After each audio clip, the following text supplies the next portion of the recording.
Travel with us as we discover breathtaking nature, battle through storms, and venture into the infamous Guinea Highlands, all in search of the perfect shot.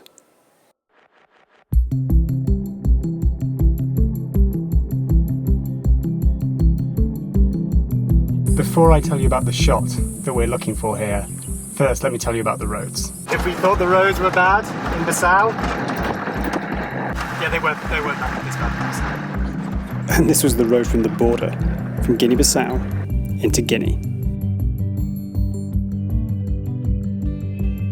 The Guinea Highlands are meant to be beautiful, so I think there is where we're going to find the shot for this video.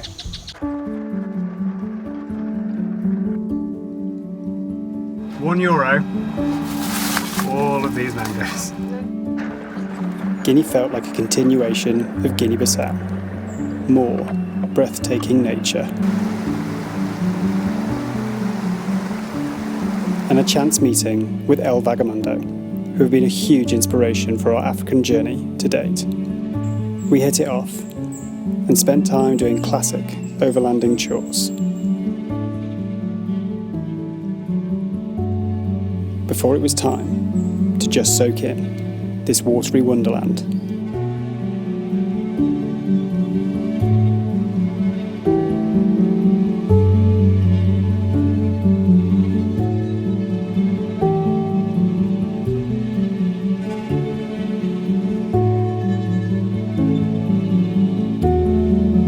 Our time with El Vagamundo came to an end too soon, but it gave us a chance to convoy together,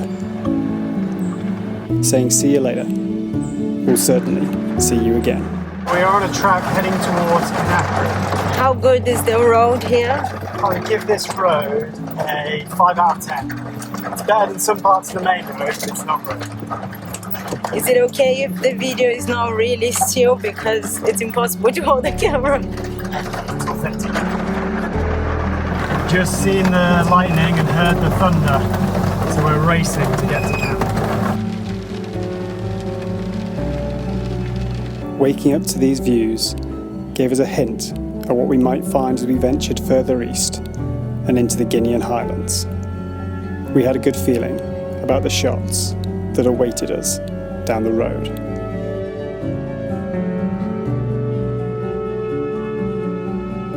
The storm had also hit a village close by, so we had many visitors.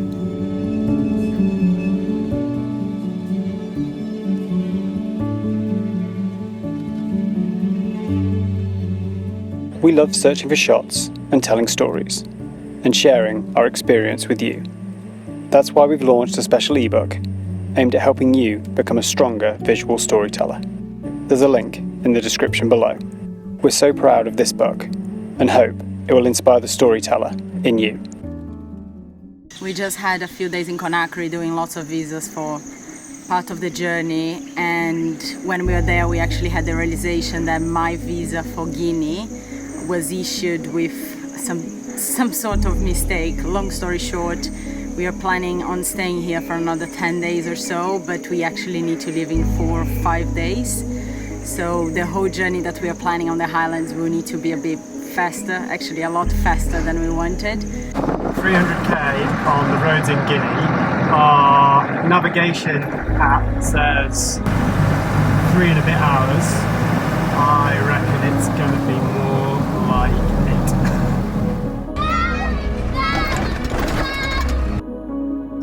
8. And 8 hours later, we pulled into camp, exhausted, but ready for the final push into the Highlands.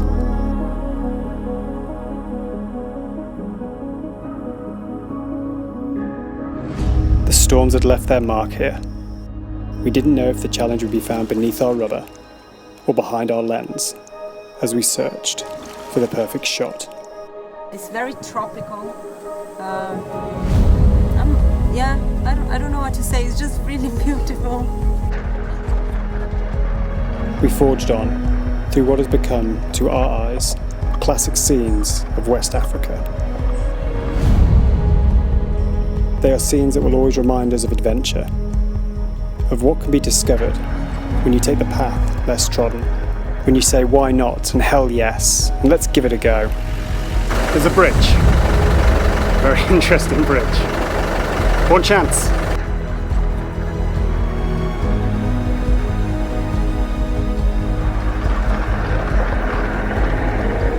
It really felt like I was on a Top Gear challenge, so yeah, it was okay. The end where the wood started to splinter and crack and lift, it was a bit like, I'm going to go a little bit quicker. We'd made it. Sully had taken on the Highlands and won, and had the muddy scars to show for it.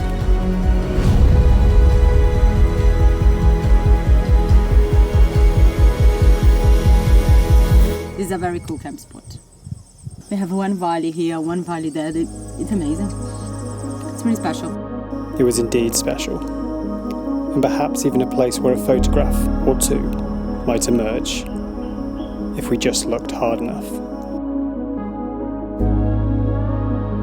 What did you find? Found the shot. Ooh, is this the shot? I think it could be.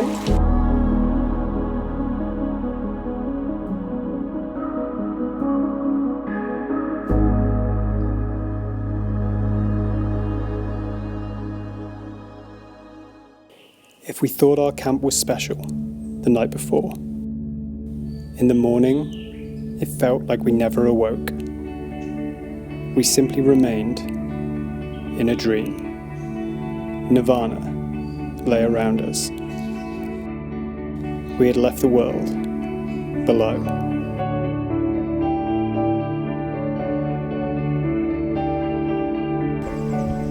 There are few things better, as a photographer at least, than waking up in the morning and seeing a cloud inversion. It was absolutely magical, and it may have thrown the shot I thought was going to be the shot out the window. I'm going to have to take a look. Don't know.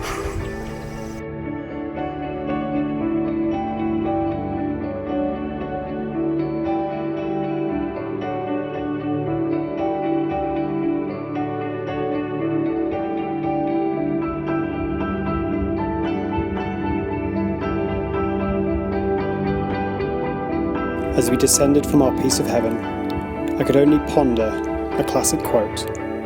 If you want more interesting images, get yourself to more interesting places. Well, we got there, but did we get the shot? The coffee room in Guinea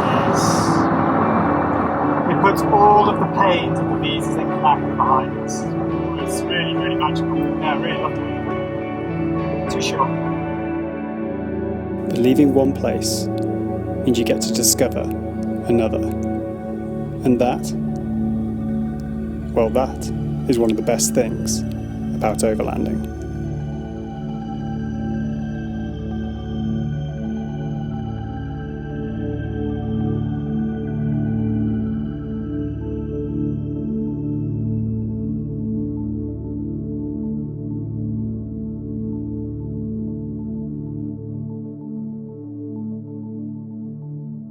We finished our journey in the Guinean Highlands, and I think now it's time for me to choose again. Yeah, you're right? going to choose again. Yeah. It's becoming a pattern. It's becoming a pattern. I don't like making decisions. Before I even show you the images, I'm going to tell you this is, I think, going to be quite challenging, because all the images were taken in the same location. 3 of the images were taken in the same morning. Every single image has had a different edit. So they all look completely How many different. pictures? 4. Can I look? You ready? Yeah.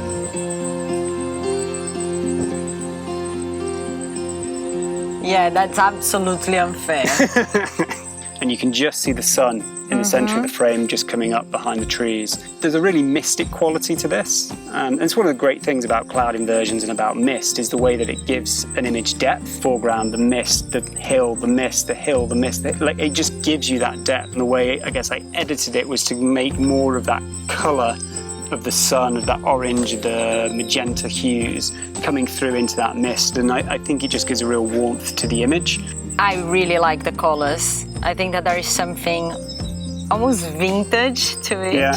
I think that it's very subtle how the sun is there, but it is there, and it kind of makes the picture as well. I really like this picture. I really do. So very different. It's a black and white. And I felt it had a better contrast just being black and white. A lot of the same themes that I loved about the first picture are here. I love the layers that come from that intersection of mist and the hills. The trees that poke up through the mist in the foreground, I think are really draw you in.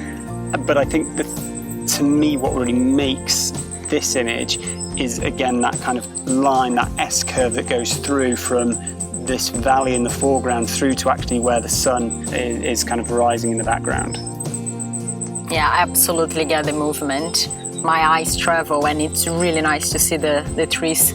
This image was actually taken, one of the first images I took that morning, and I was just really drawn to the composition, I think for two reasons. One, the layers that you see between the mist and the hills again, but also this sense of symmetry, both in the palm trees that go from front to back, but also in the way the mountains part left to right.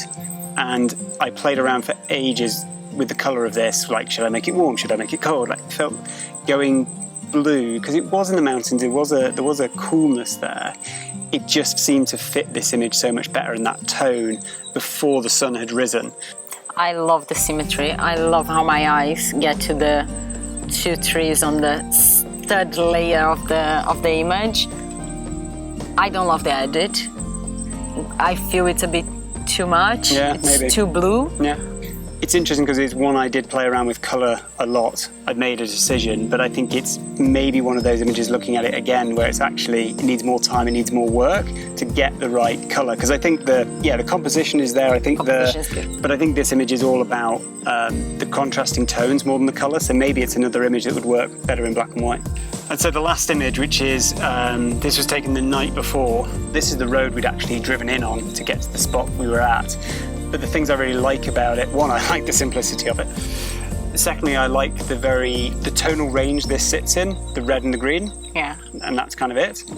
And then I made the edit so that you really got this kind of dreamy feel from it. Wanted that sort of etherealness to come from the sun, not to see it too clearly, but if you really look, you can see it. I think that the colors are absolutely perfect. When you drive in that part of Africa, you always see those like red roads, and it's such an iconic thing. And that route was so green everywhere. It was the coffee route. I really like what you just said about the sun and everything. It's very interesting because, you know, when you have those moments that you see the sun in the sky and then you look at it and you kind of want to keep looking, but you know you shouldn't.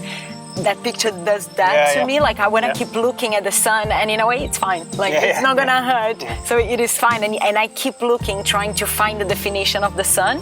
I think it's really, really nice. Really nice image. So we're at that point in time where you've seen all four images. It's very interesting to see the versatility of your edit, which is nice, but I still see you in those pictures. Which captures that experience of being in the Highlands in Guinea? I don't know. I don't think I like choosing. I just want to say that. I'm happy to make the choice if you want.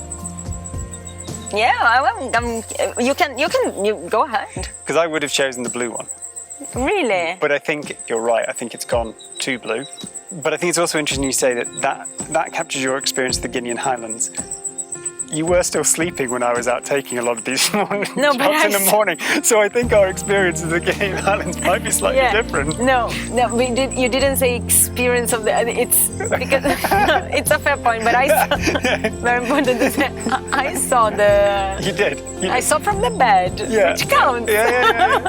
That's the beauty of Overlanding. You have access to those amazing scenes from your bed. So I did see that. I think the black and white image is the Guinean Highlands because I think you can see that in the layers there. But I think it also captures our experience of that morning. And I think to your point, like they're more mystical. I've certainly left the Guinea Highlands feeling there's something mystical in that area. Yeah. And if any overlanders are watching this, or if anyone is planning to come to West Africa, don't skip the Guinea Highlands. It's a really magical place to visit. It's a beautiful drive, beautiful place. Highly recommended. And share your images of your perfect shot of the Guinea Highlands. This image is now available from Under the Horizons print store.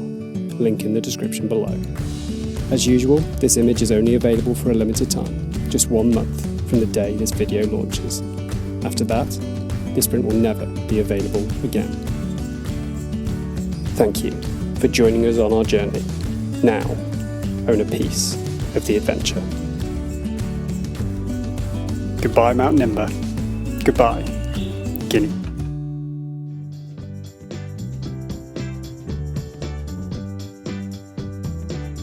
What am I saying? And are you the only robot here, or are there more robots? Oh, don't do that. I'm not good with camera, I'm sorry. When you go to Scotland, you see Highland cows. We are in the Highlands. Can we call them Highland cows? Would that be a good shot from this spot? You never know. You just never know if there's going to be a good shot. That's what keeps people gripped.